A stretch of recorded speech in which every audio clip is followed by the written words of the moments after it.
Assalamualaikum warahmatullahi wabarakatuh. Ketemu lagi dengan Bagus Juan Maulana SKM dalam video tutorial perawatan luka modern. Teman-teman, hari ini saya akan share materi tentang apakah tebal tipisnya salep ini bermakna untuk kesembuhan luka. Jawabannya adalah 100% benar, bermakna dan sangat mempengaruhi kesuksesan Anda dalam merawat luka setiap tahapnya. Jadi dalam menciptakan sebuah environment, sebuah lingkungan yang pas untuk luka dalam setiap tahapnya sesuai konteks kebutuhannya, ini tidak hanya mengatur ini polaritasnya air atau minyak, tetapi juga ketebalannya seberapa. Jadi ketebalan adonan salep atau gel atau krim ya, secara topikal di situ ketebalannya berapa milimeter sih? Nah, ini sangat mempengaruhi kesembuhan luka. Jadi sangat mempengaruhi kesuksesan Anda dalam melewati sebuah tahap penyembuhan luka. Misalkan ada tahap inflamatori atau tahap peradangan, inflamasi, Anda mau melewati dengan mulus, dengan lancar ke tahap granulasi, lalu ke tahap epitelisasi, lalu ke tahap maturasi dan sebagainya. Ini bakal mulus jika Anda juga mengatur ketebalan salepnya. Jadi banyak ya yang mengaruhi. Nah, kali ini saya akan membahas tebal tipisnya salep dulu. Lalu gimana nih? Apa saja yang mengaruhi tebal tipisnya? Ya jelas, sesuai dengan kebutuhan. Misalkan ada sebuah stadium inflamatori karena sebuah infeksi di situ. Nah, kalau inflamasi seperti ini berarti tebal tipisnya seberapa nih? Pertama, basisnya dulu air atau minyak. Lalu tebal tipisnya air atau minyaknya ini seberapa nih? Misalkan kalau air berarti kan dipadatkan menjadi gel. Tebal tipisnya gelnya ini seberapa milimeter? Tebal tipisnya krim yang berbasis misalkan Vaseline ini berapa milimeter nih tebal tipisnya? Ini akan sangat mempengaruhi karena ini sedang stadium inflamasi. Beda lagi stadium inflamasi yang luka akut misalkan. Kita cabut kuku lah misalkan. Wah, cabut kuku ini berarti tebal tipisnya salep seberapa? Beda antara inflamasi luka akut dengan luka kronis, ya kan? Nah, terus misalkan masuk ke tahap granulasi. Granulasi ini membutuhkan apa nih? Tebalnya seberapa salepnya? Oh, ini membutuhkan sebuah aliran darah yang baik, vaskularisasinya baik, ada vasodilatasi pembuluh darah yang dibutuhkan untuk mengangkut growth faktor yang ada di situ sehingga granulasi akan cepat naik. Oh, berarti membutuhkan ketebalan salep seperti apa? Dan salepnya berbasis minyak atau air di situ. Lalu misalkan tahap munculnya epitelisasi atau kulit baru, calon kulit baru yang nanti akan menjadi 3 layer di situ, epidermis, dermis, subkutan. Nah, ini membutuhkan ketebalan salep seperti apa? Apakah antara granulasi dan epitelisasi di sini ketebalan salepnya sama? Ya tentunya beda karena beda konteks, beda kebutuhan, beda karakteristik growth factor yang akan di situ ditumbuhkan. Nah, misalkan sudah masuk ke fase maturasi atau pematangan jaringan. Nah, kira-kira ketebalan salepnya beda apa? Beda atau sama? Ya jelas itu beda, ya kan? Jadi kontekstualisasi balutan luka, kebutuhan luka itu benar-benar sesuai dengan konteksnya.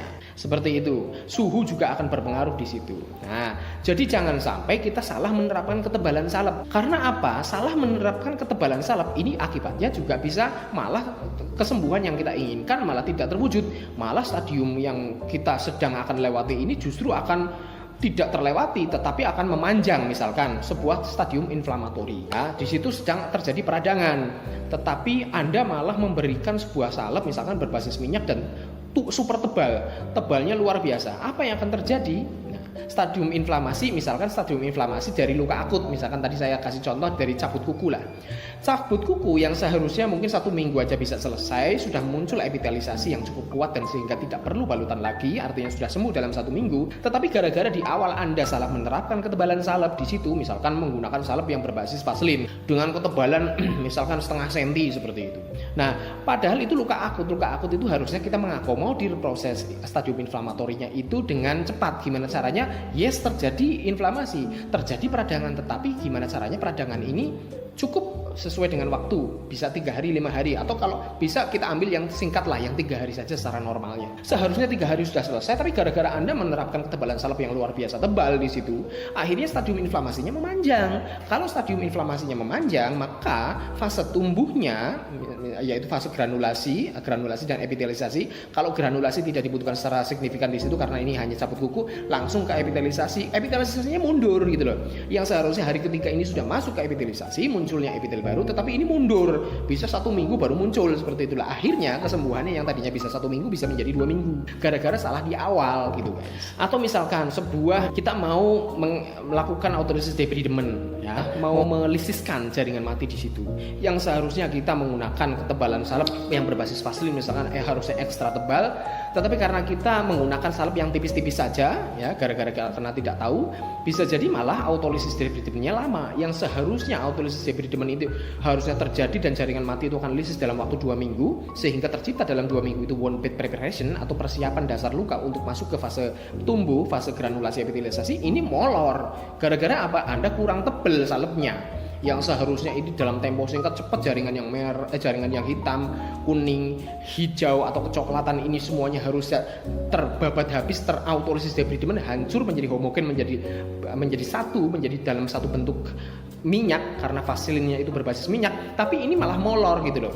Anda menghilangkan jaringan mati saja lamanya minta ampun, gimana kita mau masuk ke fase proliferasi dengan cepat. Akhirnya target kesembuhan yang tadinya 15-20 kali sembuh molor jadi berapa puluh kali, molor berbulan-bulan, kasihan pasiennya. Ya misalkan granulasi ini butuh cepat untuk naikkan granula, untuk menaikkan otot, untuk menaikkan jaringan yang terbentuk baru ototnya.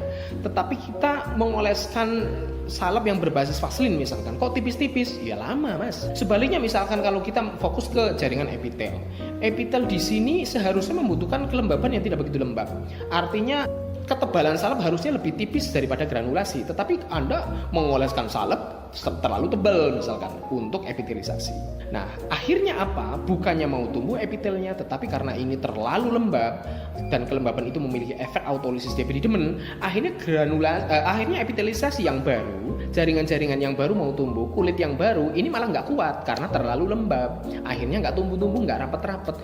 Jadi efeknya seperti itu guys kalau kita salah menerapkan ketebalan salepnya itu seperti apa. Misalkan kita mau mengikat nih, ini kasusnya air nih, gel berbasis air. Kita mau mengikat kuman di situ. Misalkan teknologi sorbah. Sorbah itu kan sebuah jaringan kasa yang di situ bersifat minyak. Nah, si kuman ini kan juga bersifat minyak karena pembungkus badannya itu dindingnya kan terbuat dari lipid juga. Jadi minyak akan bertemu dengan minyak, akan bergabung, akan terikat jika dia dikelilingi air, jika environment di sekitar dia itu dikelilingi air yang cukup. Air inilah yang kita modifikasi menggunakan dari gel ya. Gel adalah air yang dibekukan. Nah, kita sudah pakai sorbah, tetapi kita mengoleskan atau memberikan obat topikalnya yaitu gelnya kurang tebal. Ya akhirnya apa? Ya akhirnya kurang sukses. Kumannya bukannya terikat oleh sorbah di situ, tetapi sorbah sudah dikasih di situ, tetapi kumannya juga masih menyebar di sana sini, tidak terikat dalam kasa sorbah itu. Akhirnya apa? Infeksinya terus memanjang, tanda-tanda inflamasinya terus memanjang. Kita tidak sukses untuk menurunkan inflamasi yang ada di situ, sehingga infeksi terus nih gimana nih? Keadaan umumnya pasien juga sudah lemah, demamnya terus menerus, baunya juga, odornya dari infeksi tersebut, lalu inflamasinya juga, tanda-tanda inflamasi merah, lalu bengkak, lalu nyeri, lalu demam, gangguan fungsinya itu kok ada terus. Gimana? Gara-gara Anda salah menerapkan ketebalan salep, ketebalan gel gitu loh. Lalu bagaimana nih cara menghitung ketebalan adonan kita? Apakah menggunakan ukuran yang presisi? Ya sebenarnya ilmu ini bisa ini kan kuantitatif ya, sebenarnya empiris diobjektifkan menggunakan alat ukur kita bisa sebenarnya, cuman siapa yang mau mengukur gitu loh. Lalu bagaimana nih? Apakah harus presisi atau kira-kira? Nah sebenarnya jawabannya adalah begini, itu sebenarnya ilmu bisa kita presisikan. Kita misalkan menggunakan rumus misalkan perhitungan. Oh salep yang berbasis air misalkan dengan kebantatan sekian, berarti kita harus mengukur dulu nih kelembabannya berapa. Kalau misalkan dengan minyak, kelembaban minyaknya berapa, kandungan minyaknya berapa, uap air tadi kelembabannya berapa. Lalu minyak ini minyak apa dulu yang digunakan? Misalkan berbasis minyak antara minyaknya si vaselin dengan minyaknya virgin coconut oil, tentunya itu beda kelembaban, beda karakter, beda sifat seperti itu. Nah itu harusnya diukur dulu seperti itu. Lalu misalkan suhunya juga harus diukur, karena kita mengaplikasikan sebuah salep, sebuah adonan dengan ketebalan tertentu itu akan mempengaruhi suhunya. Misalkan yang berbasis vaselin ini suhunya berapa, yang berbasis air ini suhunya berapa. Kalau misalkan ketebalan sekian milimeter, berapa suhu yang akan tercipta?